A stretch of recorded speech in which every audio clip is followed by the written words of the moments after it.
Cartoons और cartoons के साथ जुड़े हमारे पुराने रिश्ते भाई कितने अच्छे लगते हैं यार। सोचो मतलब वो दिन जब तुम स्कूल में पेट दर्द का बहाना देकर घर पे पड़े रहते हो और सुबह के 8 बजे से बैठ जाते हो टीवी के सामने अपना फेवरेट कार्टून एंजॉय करने के लिए। आप लोग अपने कार्टून्स मेरे को कमेंट्स में बताना कि आपके फेवरेट कार्टून्स कौन से हैं, और हम देखने वाले कि उनके कुछ सीक्रेट्स लाइक कुछ कार्टून्स की भी मिस्ट्रीज होती है ना, जो अपने को बचपन में लगता है कि यार इसका क्या होता होगा, ये कैसा दिखता होगा, क्या इसका सच में फेस रिवील हुआ है।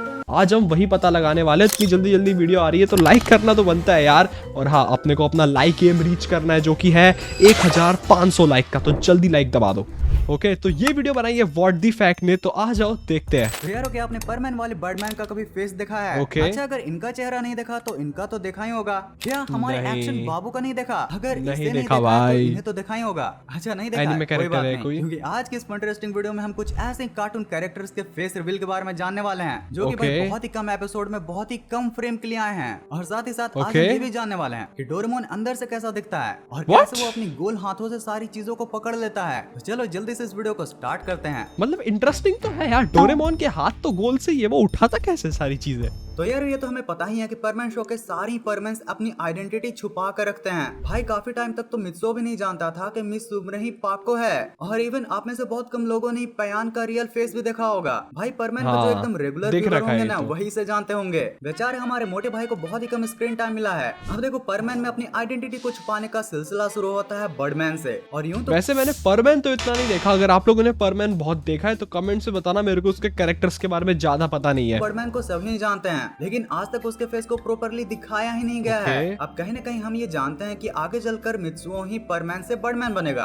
और इवन परमैन की तो एक थ्योरी ये भी कहती है कि एक्चुअली में मित्सुओ ही बर्डमैन है, जो कि फ्यूचर से आया था। अरे यार, इंटरनेट की गलियारों में घूमते हुए मुझे परमैन का ये एपिसोड मिला जिसमें बर्डमैन परमैन को एक ऐसा कॉपी रोबोट देता है जो कि किसी का भी कॉपी नॉर्मल से काफी बड़े साइज में कर सकता है। अब इसके मैजिक को देखकर तो पाको और पायन झगड़ने लगते हैं कि इसे वही यूज करेंगे, बट फिर परमैन उन्हें वहाँ पर रोक देता है। वैसे मुझे ये बात समझ में नहीं आई कि पयान मेरे को याद आ रहा है भाई, ये कार्टून जिसमें तुम ऐसे गुड्डे पे क्लिक करते हो तो वो एक इंसान बन जाता है, और वो लोग अपने ऐसे बॉडी, मतलब जो डमी वाला इंसान होता है ना, उसकी नाक लाल रहती है थोड़ी सी, तो वो फिगर आउट हो जाता है कि ये एक बॉडी डमी है। तो ठीक है, इस टाइप का कुछ कॉन्सेप्ट था। रही थी भाई, वो बटन दबाएगी तो मित्सुओ के सामने तो उसकी आइडेंटिटी रिवील हो जाती।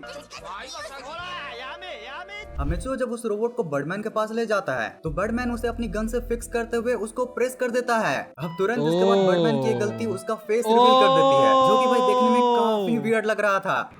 डूड व्हाट, बर्डमैन वैसा दिखता है? गलती उसका फेस रिवील कर देती। भाई ये तो लिटरली एलियन लग रहा है भाई, वो भी करप्टेड सा। देखना कितना अजीब लग रहा है भाई, ऊपर अंडा है, नीचे पता नहीं क्या बाल्टी वाल्टी रखी है थोड़ी सी काट वाट के, कैसा शेप है भाई है, जो कि भाई देखने में काफी वियर्ड लग रहा था। अब यार देखो, इस फ्रेम को देखकर कई लोग बोलेंगे कि भाई देखो यहाँ पर बर्डमैन के तो बाल है, फिर ये कॉपी रोबोट टकला क्यों है? मे भी भाई शायद बर्डमैन विग पहनता होगा। पॉसिबल।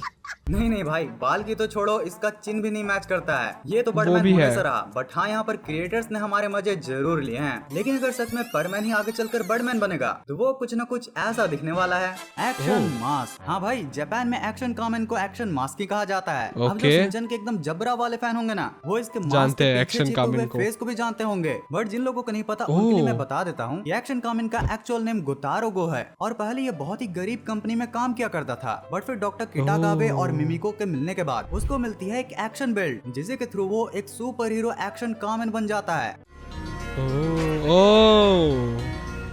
मेरे को ये नहीं पता है दिखता कैसा। I know action common Shinchan का फेवरेट है।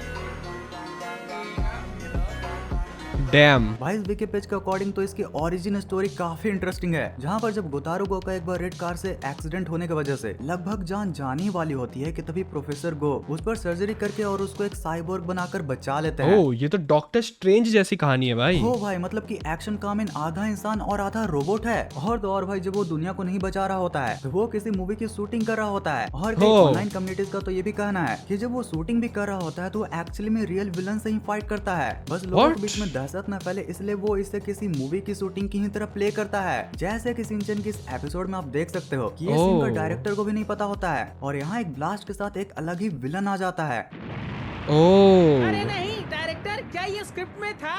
नहीं स्क्रिप्ट में ऐसा नहीं था, जाके देखो। ओह एक्शन डैम। के बेल्ट से एक्शन स्टोन भी ले लेता है और वहाँ पर किसी को ज्यादा भनक भी नहीं लगती। अब देखो परमैन एनिमे की ही तरह इसमें भी एक थ्योरी है और वो थ्योरी ये कहती है कि आगे चलकर शिनचैन ही एक्शन कामेन बन जाएगा। पर भाई इसके ऊपर अभी बिना कोई रिसर्च के मैं कोई कमेंट नहीं करना चाहता हूँ, लेकिन अगर तुम लोग करना चाहो तो कमेंट। भाई सोचो कितना इंटरेस्टिंग है, मतलब शिनचैन बचपन में अपने होने वाले सुपर हीरो को ही देख के खुश होता था।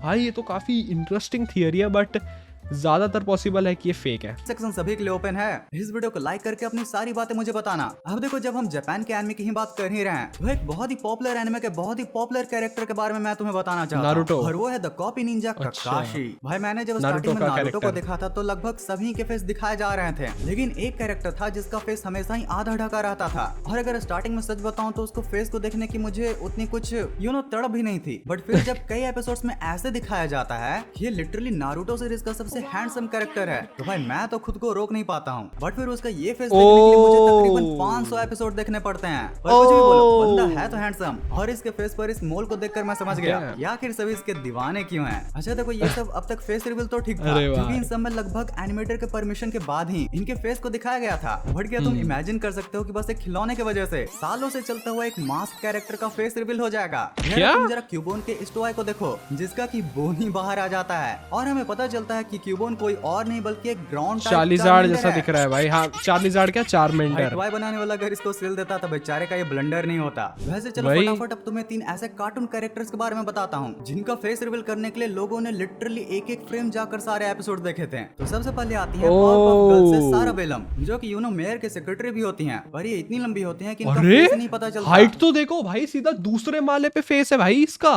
खास करके इन छोटे मेयर के सामने। पर अगर तुम इनके नाम को गौर करो तो वो सारा बेलम है, जो कि ब्रेन के एक पार्ट सेरेबेलम से काफी सिमिलर है। और इसलिए कई लोग मानते हैं कि मेयर तो बस एक कठपुतली है और टॉन में क्या होगा इन सब के पीछे इन्हीं का दिमाग होता है। और एक एपिसोड में सिर्फ एक फ्रेम के लिए इनका फेस कुछ ऐसा दिखाया गया था। अब नेक्स्ट है मैमी फ्रॉम टॉम एंड जेरी। तो टॉम एंड जेरी में आपने सुनी होगी, बट एक एपिसोड में डोंट टेल मी उसका फेस रिवील है भाई ये जो। आप जरा उनका फेस भी देख लो। डैम भाई डैम, देखना कैसा अगली सा फेस लग रहा है भाई साहब। अब पता चला टॉम इनसे इतना डरता क्यों है। वैसे यार जब हमने परमैन की बात कर ही ली है तो उसी की यूनिवर्स में उसके रोबोटिक साथी यानी डोरेमोन का कैसे भूल सकते हैं। डोरेमोन की 2112 द बर्थ ऑफ डोरेमोन देखी होगी तो तुम्हें ये तो पता ही होगा कि हर रोबोट के डोरेमोन के फेस के ऊपर मास्क लगा हुआ है और उसके अंदर का कंपोनेंट कुछ ऐसा दिखता है। डोरेमोन के फेस में जो उसका माउथ सबसे बड़ा पार्ट है। भाई कितना कॉम्प्लिकेटेड है भाई इसका स्ट्रक्चर पूरा, अंदर मशीन तार वार लग रखे, बीच में ये आंखों के लिए जगह है। डैम भाई, मतलब अंदर से ऐसा दिखता है डोरेमोन बना हुआ है। और भाई इसके आंखों के पार्ट को देखकर लग रहा है कि ये कोई फ्यूचर का बहुत ही एडवांस फोटो डिटेक्टर लगा हुआ है, क्योंकि हमारे नॉर्मल कैमरे जैसा तो नहीं दिख रहा यार। अब अगर तुमने कभी गौर किया होगा तो तुम्हें ये भी पता होगा कि डोरेमोन का गोल हाथ होने के बावजूद भी वो कोई भी चीज को आसानी से पकड़ लेता है। वेल उसका रीजन ये है, देख रहे हो भाई डोरेमोन के हाथों में ओह इसका मतलब उसका हाथ एक्चुअली में गोल नहीं है। अगर आप लोग कुछ एपिसोड्स भी देखोगे ना तो तुम लोगों को ऐसे उंगली बाहर आते हुए दिखेगी, पर हाँ डोरेमोन का हाथ एक्चुअली में गोल नहीं है, वो इजीली ग्रिप लेके पकड़ सकता है कोई चीज। डिस्क होने के साथ साथ उसके हाथों में लगभग 5 ग्रिप्स को बनाया गया है। भाई साहब मान गए फुजियो को यार, इतने सारे लॉजिकल डिटेल्स दिए हुए थे और हमने कभी गौर भी नहीं किया यार। अगर तुम पैरों में भी देखोगे तो वहाँ पर लग रहा है कि पैरों को 3 पार्ट में बांटकर उनको सर्कुलर सक्शन डिस्क से कनेक्ट किया गया है। 3 उंगली टाइप का लग रहा है इन टर्म्स को बोलने में, और फुजियो ने बना भी दिया। और यार अब देखो सबसे मेन और लॉजिकल पार्ट, मतलब डोरेमोन के पैरों के जॉइंट्स को कुछ ऐसा बनाया गया है कि वो इजिली एंड स्ट्रांगली एक ही डायरेक्शन में मूव करे, जस्ट लाइक जैसे कि हमारे लेग मूव करते हैं। बट भाई वहीं पर हाथों को चारों डायरेक्शन में मूव कराने के लिए भाई ये 2 पट्टियां लगाई गई हैं। वैसे यार हाथों का तो पूरा समझ में आ गया, लेकिन अभी भी मुझे ये नहीं पता चल रहा है कि डोरेमोन इस एपिसोड में ऐसे कैसे बैठ गया था। क्या पता स्केचिंग करते करते सोचा अरे बिठा दो भाई, फ्लो में देख लेंगे अच्छे।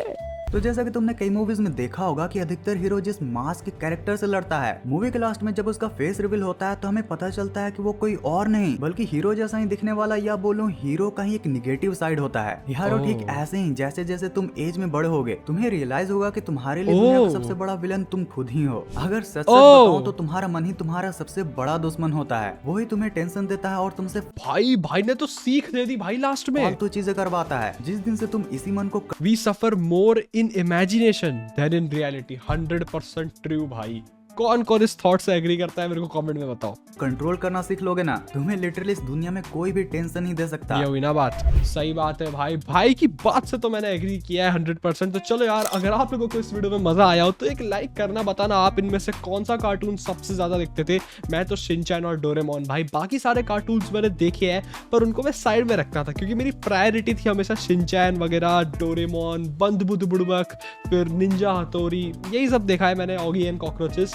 तो बताओ आप लोग भी, शेयर करो, कमेंट्स में बातचीत करो। मिलता हूँ अगली वीडियो में, तब तक के लिए see you soon, enjoy and tata bye bye.